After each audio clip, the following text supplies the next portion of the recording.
E aí galera, bom dia, boa tarde, boa noite. Mais uma vez aqui com vocês aqui nesse canal, eu, Wilson Gomes, bolsista do PIB de Geografia. Farei o vídeo de hoje juntamente com a Paloma Ferreira, voluntária do nosso PIBID, e vamos trazer o seguinte tema para vocês: ciclo hidrológico e bacias hidrográficas. Se inscreve aqui no nosso canal GeoPIBID e vamos partir para o vídeo. Sabemos, galera, que a água ela é a principal substância do nosso planeta e é a principal substância que move a vida. Sem água, os seres vivos não têm como viver. Não existiria vida em nosso planeta. Pois bem, devido à energia térmica que o Sol lança em nosso planeta, essa substância, a água, ela acaba tendo mudanças em sua composição física, criando assim o ciclo hidrológico. Pois bem, galera, esse ciclo hidrológico ele tem 4 etapas: evapotranspiração, precipitação, interceptação vegetal e infiltração.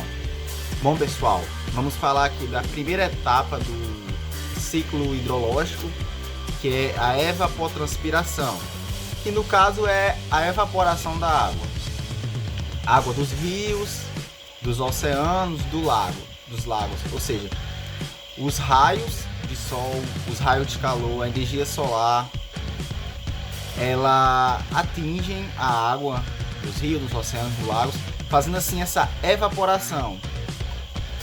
Evaporação que leva a água na sua forma gasosa, ou seja, a água sai do seu estado líquido, sofre essa evaporação, esse processo químico, e sobe de volta para a atmosfera em forma de gás e se concentra na atmosfera do planeta, diante das nuvens, saindo então dos rios e dos lagos para a atmosfera do planeta.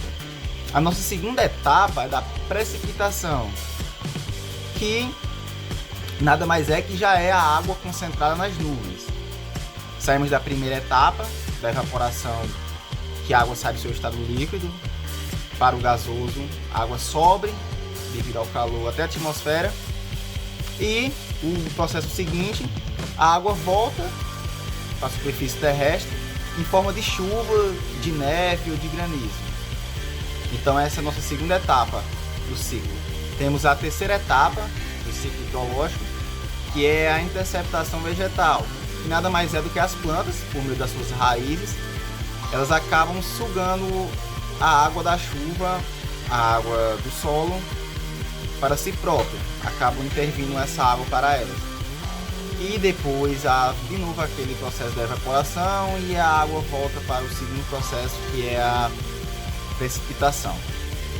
E o quarto e último, que é a infiltração, que é quando a água infiltra no solo, infiltra na terra, criando assim um aquífero ou um lençol freático. Para quem não sabe, vou deixar o significado dos dois aqui. A água também pode ter um escoamento e pode acabar em rios, em lagos, em oceanos, e gerando todo o ciclo hidrológico novamente. Oi turma, tudo bem com vocês? Então, dando continuidade, à explicação do tema dessa semana para vocês, eu vou explicar agora o que é uma bacia hidrográfica. Então, gente, de início é bom a gente ter em mente que uma bacia hidrográfica, ela vai ser delimitada, a sua área vai ser delimitada por 3 elementos. São eles o rio, afluentes e os divisores de água.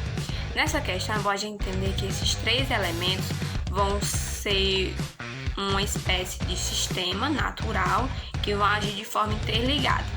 Aí nisso existe o rio principal, que é o que nomeia a bacia hidrográfica, os afluentes, que são rios menores que desaguam no rio principal, e os divisores de águas, que são as partes do relevo mais alto, exemplo de montanhas. Aí a montanha ela vai dividir o canal fluvial em 2, formando 2 novos canais fluviais que vão desaguar no rio principal. Então, gente, mas também não é só esses elementos que compõem uma bacia hidrográfica. Existem outros que interferem na quantidade de água e sedimentos que o canal fluvial vai possuir, vai transportar. Então, são eles o solo, a vegetação, a rocha, os animais que ali vivem, e graças a esses novos elementos, né, as bacias hidrográficas existem outros tipos de ocupação, não é de bacia, é ocupação. E isso vai ser determinado pela localização em que a bacia hidrográfica pode estar, né, e o tamanho de sua área. Já na vida em sociedade, né, uma intervenção humana numa área de bacia hidrográfica vai precisar acontecer de forma planejada, porque se não levar em conta, né, todos os aspectos que compõem aquela área, que são os elementos que eu já mencionei, podem resultar em grandes desastres. Então, gente, voltando aqui para dar uma valorização nos rios, né, eles são muito importantes para a natureza, por fazer esse transporte de águas e sedimento de um lugar para o outro, né, modificando o relevo e, por fim, a paisagem, e para nós, né, para a sociedade, porque representa uma fonte de água. A água é um bem essencial para todo e qualquer ser vivo, né? Então, eles se originam a partir da água de chuva, que escoa pela superfície até uma parte mais baixa, se acumulando, né? Pela água de chuva que infiltra no solo, né? E nas rochas, formando um lençol freático que, depois de subir a superfície terrestre, né, eles vão formar nascente de rios. E também quando a neve derrete, quando a neve das montanhas derretem, ela escoa para o rio também.